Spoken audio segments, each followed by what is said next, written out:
मुख्यमंत्री एकनाथ शिंदेंवर राज्यभरातून शुभेच्छांचा वर्षाव करण्यात येतोय। एकनाथ शिंदेंना स्टोन आर्टिस्ट सुमन दाभोळकर यांनी खास शुभेच्छा दिलेल्या आहेत। त्यांनी एकनाथ शिंदेंचं खास स्टोन आर्ट तयार केलंय। माझ्या गावच्या नदीतील दगडावर हे साकारण्यात आलंय।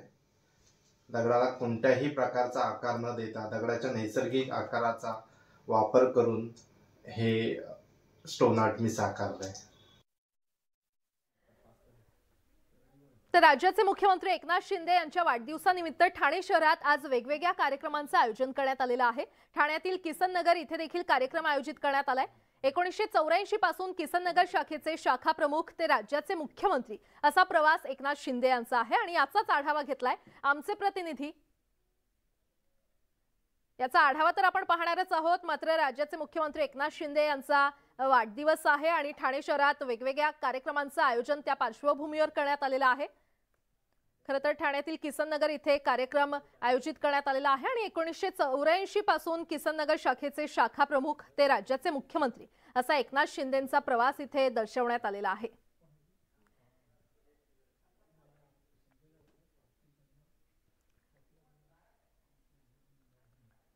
मुख्यमंत्री एकनाथ शिंदेंवर राज्यभरातून शुभेच्छांचा वर्षाव होतोय। अनेक बड्या नेत्यांनी देखील मुख्यमंत्री एकनाथ शिंदे यांना शुभेच्छा दिलेल्या आहेत। ट्विटरच्या माध्यमातून त्यांना शुभेच्छांचा वर्षाव त्यांच्यावर होतोय। ठिकठिकाणी राज्यभरात कार्यक्रमांचं आयोजन करण्यात आलेलं आहे। ठाण्यामध्ये देखील विविध कार्यक्रमांचं आयोजन करण्यात आलेलं आहे। ठाण्यातील किसन नगर इथे कार्यक्रम आयोजित करण्यात आलेला आहे। 1984 पासून किसन नगर शाखेचे शाखा प्रमुख म्हणून मुख्यमंत्री एकनाथ शिंदे यांनी पद भूषवलं होतं आणि ते आता राज्याचे मुख्यमंत्री झालेले आहेत असा एकंदरीत त्यांचा हा प्रवास इथे दर्शवण्यात आलेला आहे। राज्याचे मुख्यमंत्री एकनाथ शिंदे यांचा आज वाढदिवस आहे आणि मी आज आता अशा ठिकाणी आहे ज्या ठिकाणून राज्याचे मुख्यमंत्री एकनाथ शिंदे यांच्या राजकीय प्रवासाची सुरुवात जी आहे ही झालेली आहे आणि हीच किसन नगरमधील शाखा आहे आणि या शाखेचे 1987 ला एकनाथ शिंदे हे पहिले शाखा प्रमुख होते आणि त्यानंतरच त्यांची राजकीय कारकीर्द जी आहे ही या ठिकाणून सुरू झाली। 1984 साली साहेब शाखा प्रमुख झाले आणि 87 साली या शाखेचं निर्माण झालं। त्यावेळेला मधुकरजी सरपोतदार साहेब सुद्धा इथे आले होते आणि गुरुवर्य धर्मवीर आनंदीगे साहेबांची काम करण्याची पद्धत म्हणजे जिथे कुणाला न्याय मिळणार नाही तिथे न्याय गुरुवर्य धर्मवीर आनंदीगे साहेबांच्या आनंद आश्रमात मिळायचा। एक प्रश्न असा आहे, तुम्हीही या शाखेचे शाखा प्रमुख राहिलात, तुम्हीही राजकीय सुरुवात तशीच सुरू केलात, किती अभिमानास्पद आहे की आपल्या शाखेतला शाखा प्रमुख राज्याचा मुख्यमंत्री होतो।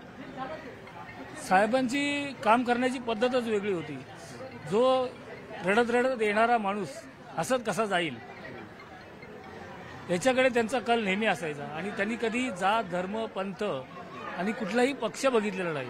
येणाऱ्या माणसाचं काम झालं पाहिजे हा एकच प्रमाण जे दिघे साहेबांनी त्यांना शिकवलं त्या पद्धतीने त्यांच्या पावलावर पाऊल ठेवून त्यांनी कार्य केलं आणि ते कार्य करत असताना ते शाखा प्रमुखाचे नगरसेवक झाले, नगरसेवकाचे सभागृह नेते झाले, सभागृह नेत्यानंतर 2004 साली ते आमदार झाले, जिल्हा प्रमुख झाले, जिल्हा संपर्क प्रमुख झाले।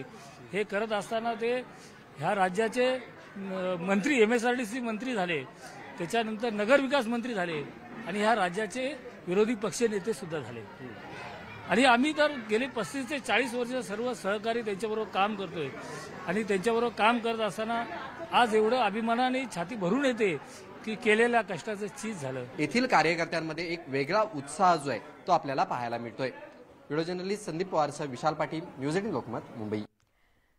राष्ट्रपती द्रौपदी मुर्मू यांनी देखील मुख्यमंत्री एकनाथ शिंदे यांना वाढदिवसानिमित्त शुभेच्छा देऊन अभिष्ट चिंतन केलेलं आहे। राष्ट्रपती मुर्मू यांनी आज सकाळी मुख्यमंत्री एकनाथ शिंदे यांना दूरध्वनीवरून शुभेच्छा दिल्यात।